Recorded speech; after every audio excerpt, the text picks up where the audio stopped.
Today's tutorial is a must watch because we are going to be covering a very difficult transition, plank to lunge or downward dog to lunge. The technique that we'll be going over today applies for both of those transitions. Now this is a tough one for everyone, okay? I promise that it's not just you, it's tough for me as well. So today we're gonna talk about some tips, tricks, and alternatives that you can do in order to master this transition. So let's get started.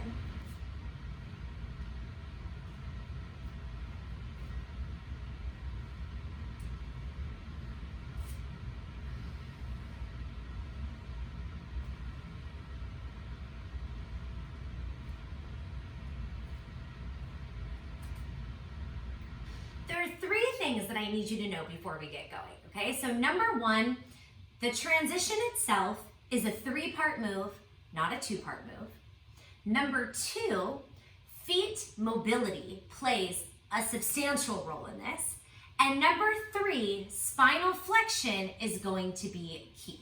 So now I'm going to break down exactly what I mean by talking about those three very important points. One of the biggest pitfalls of this transition is making it a two-part move instead of a three-part move. So I'm first going to show you what a two-part move would look like. Here's what I mean. Part number one becomes the plank position, and then part number two, the body doesn't really change. You just try to get that leg through all the way, it's hard, all the way up into a lunge. This would be doing the exercise in only two parts, which doesn't really create a lot of space for the leg to be able to sweep through. When you do it in a three-part motion, that completely changes. So here's what a three-part looks like. Part number one, plank position. Now here's the secret sauce. Are you ready? Part number two, you pull the knee in, you round the spine, you lift the back heel, and that creates more space for you to be able to bring the foot through and then move into part number three, which is the lunge. Watch it in reverse.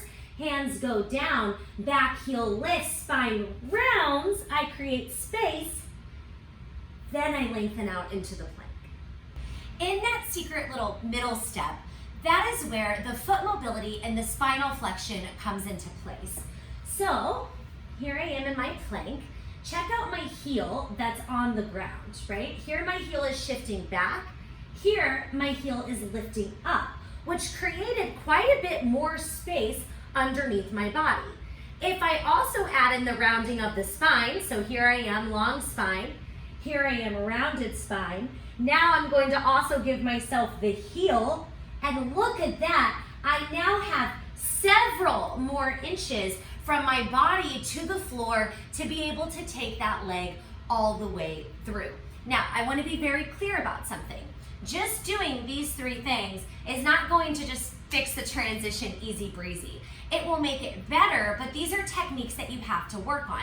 And the beauty of the Become Project is that we work this spinal flexion type of work, right? We work ankle mobility all the time. We do a lot of stuff with both feet and spine. So just know that by simply doing the Become Project, you are already helping yourself improve this transition. The next thing I want to talk about is what to do if you're not quite there yet. Alternative option number one are for those who are very close to getting the transition, but not quite getting the transition. This one would involve staying down on the floor. And the tip that I'm going to give you is to hike the leg around and move the hand, okay? This doesn't have to be a very pretty transition, especially while you're getting the hang of it. So let's say you bring the leg in, you're able to lift the heel some, you still don't have a lot of space to get that leg through. Here's what you do.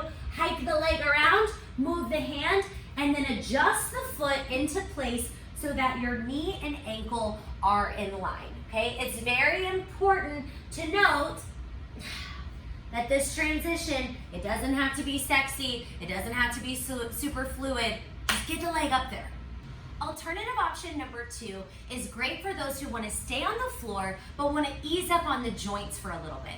The only thing that this alternative does not necessarily help with is the foot mobility and the spinal flexion. You won't be practicing that piece, but that's okay because again, we practice it in a lot of other places. So here is what it looks like. You would hit your plank, then you would bring your opposite knee down in order to bring your other leg around to the lunge. You lift that back knee, then you meet us in the lunge. This is a really, really great option to help protect the joints while still staying on track with the sequence. Alternative option number 3 is major. So one of the toughest things about this transition is that there's not a lot of space between your body and the floor. And the less space that you have, the harder it's going to be to bring that leg through, right? That's why we create the space by rounding the spine and lifting the heel. The other way that you can create space is to literally lift your body further away from the floor. So blocks are an incredible option. If I bring these blocks down here, now I'm going to have, what do you think this is? 4 inches? 4 inches more space. And then I'm still going to practice all the same techniques. Heel lifts, spine rounds, leg comes through, adjust it into place. There's my lunge. And you could continue to take yourself even higher off of the floor. So the chair, I'm so in love with the chair these days. The chair is such a great option. Look here, plank position. I can still practice rounding the spine, lifting the heel. I have plenty of space to bring my foot through so I can feel the ease of that transition throughout.